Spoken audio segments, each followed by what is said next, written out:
Hey everyone, it's Random Noob, and we got a special video of Coach Noob today. Today I'm going to talk about why GOATS works in Overwatch, and it will never work in Paladins. First I want to explain what GOATS is. GOATS is a team composition consisting of all tanks and supports. In Overwatch it would be 3 tanks and 3 supports. In Paladins it's 3 tanks and 2 supports. So I just want to kind of start the video by kind of introducing who I am. I'm a professional Paladins player for Team Envy. I've been playing competitive games for pretty much my entire life, ever since I can remember. My dad got me into video games. And I've played literally every competitive shooter you can think of. There might be one odd one that I've never heard of, like from 15 years ago, that you might have heard of. But besides that, I've played literally everything. And I watched every FPS esports. So I kind of want to give my opinion on why GOATS works in Overwatch and doesn't really work as well in Paladins. So first off, I'm going to talk about why it works in Overwatch. And I know this has got a lot of attention on, the Overwatch subreddits, on the Paladin subreddits, on the Overwatch Discords, Paladins Discords, about GOATS, because it's pretty boring to watch, in my opinion. I don't want to make this a new discussion why I think Overwatch is, not as good of a game as Paladins, because they're both really good games, and they both will succeed off each other's coattails, you know what I'm saying? We both games really need each other, to be honest. To bounce back and forth between, get better and stuff like that. I mean, they're the top 2 hero shooter games right now, and I think hero shooter genre is really entertaining for esports. So, the more attention it gets, the better. So let's get into it. We've all heard Jeff Kaplan talk about their original game design and what they wanted. They wanted the maps to be kind of free-flowing, and no matter what you could change your champion. Or change your hero. I don't know what they call it in Overwatch, to be honest. I've played it for a month in beta. But I have followed the esport pretty closely. So you can change your hero on any part of the map so that if your hero's really good on one part, you can run it for that and then change to another hero on another part of the map. And I want to talk about why this is really the main reason GOATS is a thing. So first off, both teams have access to every OP hero, right?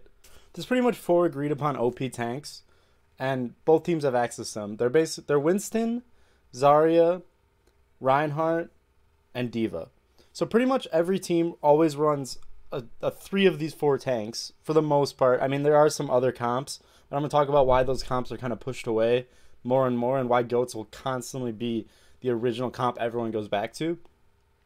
So when both teams have access to the 4 most OP champions in the game, it allows homogenized team comps. And the reason that is because when one team picks a pocket pick, let's say Pharah, for example. I'm not really sure if Pharah is a pocket pick. I'm assuming she is. I see a lot of Pharah Mercy every once in a while in Overwatch League. Not a ton of it, but here or there.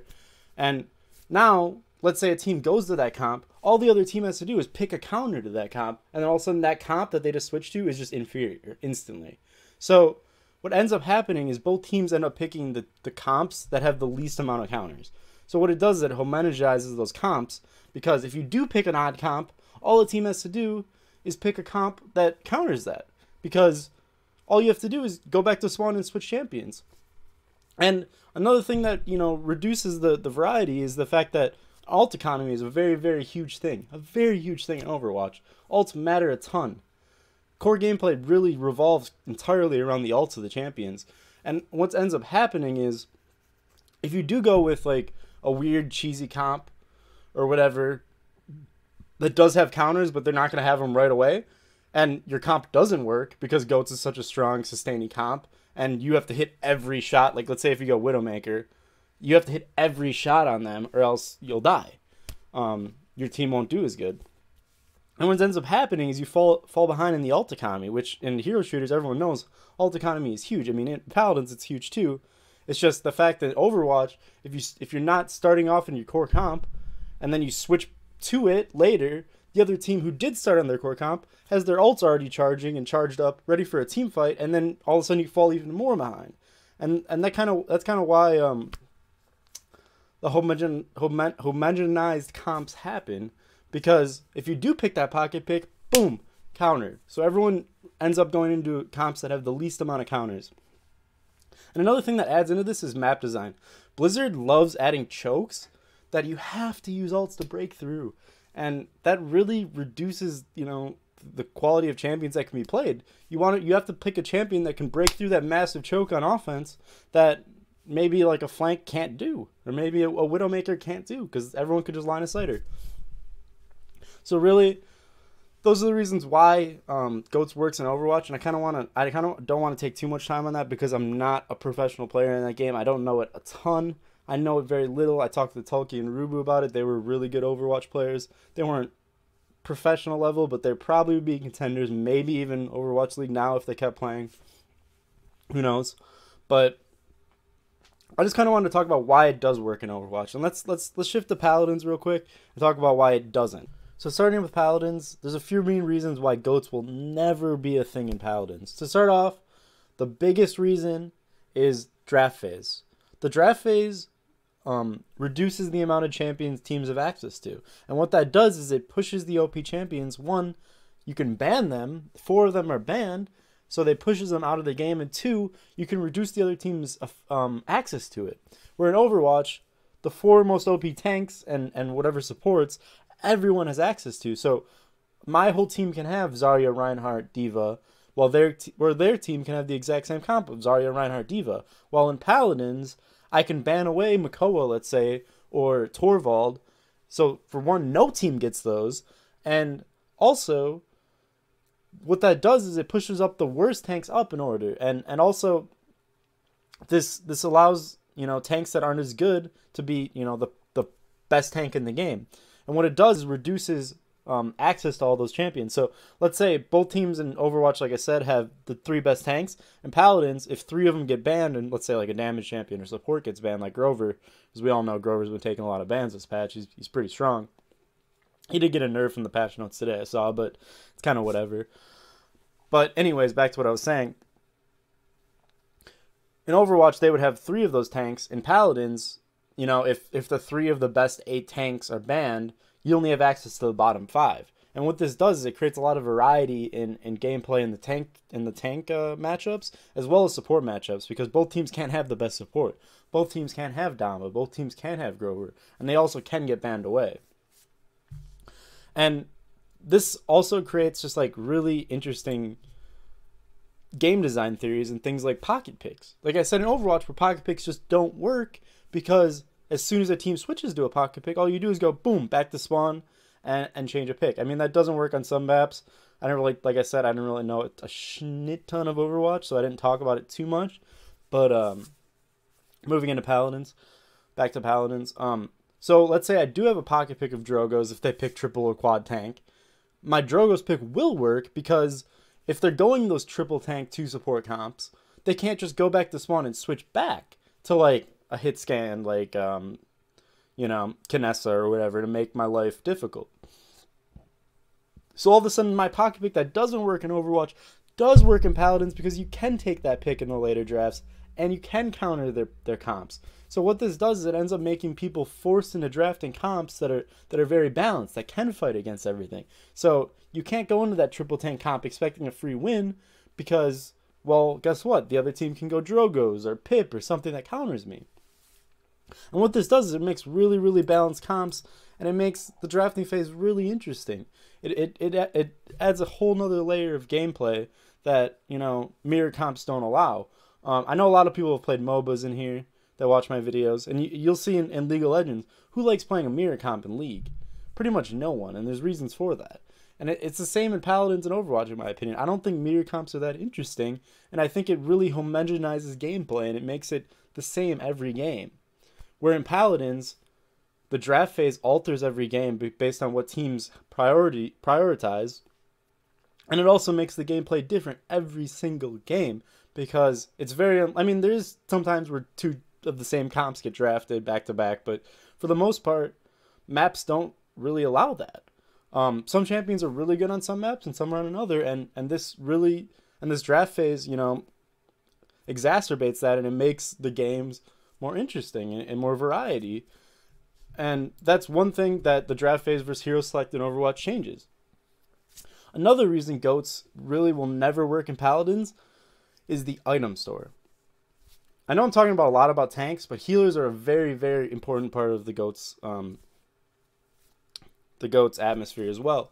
And in Paladins, the item store, we have access to cards like Wrecker and Cauterize. And what those do is they really, really hard counter tanks. So a team that maybe only has one tank against a team with 3 or 4, all they have to do is delay the game for a couple rounds, get caught 2s online, get Wrecker 2s online, and their tanks are inferior. Also, the tanks of Paladins don't really do that much damage. Healers can, out heal damage tanks do, but in Overwatch, there's 6 players focus firing down 1 player, and they actually can kill through that, even without Cauterize or Wrecker. It just changes the gameplay. So in Paladins, the item store really allows you to melt those tanks, reduce healer effectiveness later in the game, and just allow tank comps to be pretty brittle. If you have 2 tanks that have Wrecker or shields, and the other team has 2 damages that are just blowing through your shields, your tanks are basically just pretty squishy, and they don't do much damage. They're kind of like weak damage champions at that point. And that's what the item store allows in Paladins. So kind of finishing off this point, I kind of wanted to talk about this last, and why balance in Overwatch will always be skewed, and balance in Paladins can actually be found. And I actually think Paladins is a very balanced game right now, just putting it out there. In Overwatch, the things that are keeping the game balanced are the fact that both teams have access to every hero. And what happens is things like this, where Blizzard goes and nerfs tanks over and over and over and over and over. And I want to say I'm focused on tanks more because I think supports, they're strong, but they're not the reason GOATS is working. GOATS is working because there's beefy tanks that do a lot of damage. So I'm going to focus a little bit more on them. And if you do get rid of the tank problem, the support problem will go away on its own. Because supports are made stronger by the fact that the power level of the tanks are so strong. So anyways, back into it.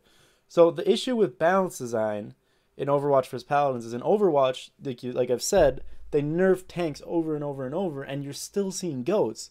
And the reason for that is because when designers are making a game like a hero shooter, they want every role to feel impactful. They want supports to feel like they're healing, they're keeping their team alive. They want tanks to feel like, I'm a beefy frontline, can't go through me. They're tanky. They take a lot of damage, and they want damage dealers to feel like, boom, I do a lot of damage. And the problem is if Blizzard, if they keep nerfing tanks over and over and over, which they have done, eventually it gets to a point where tanks are bad. And if tanks are bad, what's going to happen is people are going to go to 4 DPS comps. They're not going to go to 2-2-2 like everyone believes. They're literally going to just skip tanks altogether in pro play, and they're going to go to 4 DPS. And because of the core game design of Overwatch, you have access to every hero. So if the best 6 champions are 4 DPS 2 supports, teams are going to do that. Where in Paladins, if the balance ever was that skewed, eventually, the draft phase will bring it back in line. And really, the draft phase brings it in line all the time. So you can nerf tanks to a balanced spot, and you can buff tanks to a balanced spot that feel impactful, that feel like they're tanky. You can do that with supports because there is the item store and the draft phase. These things keep these things in check because both teams can't have access to every hero. So that's been it. That's been my talk about why GOATS works in Overwatch and doesn't work in Paladins. Obviously, a lot of this stuff is opinion-based. It's just my experience playing video games my entire life. A lot of video games. But I do hope you guys enjoyed, and I hope you really didn't take offense to this if you do really like Overwatch and you're watching my video, because that's not what I wanted to do.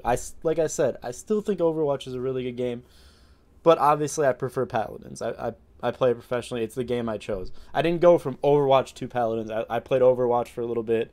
I wasn't a huge fan. I played CS for a year. Then I came to Paladins. So there was a big break, and because Paladins is my game of choice doesn't, I'm just trying to talk about facts, and that's it, really.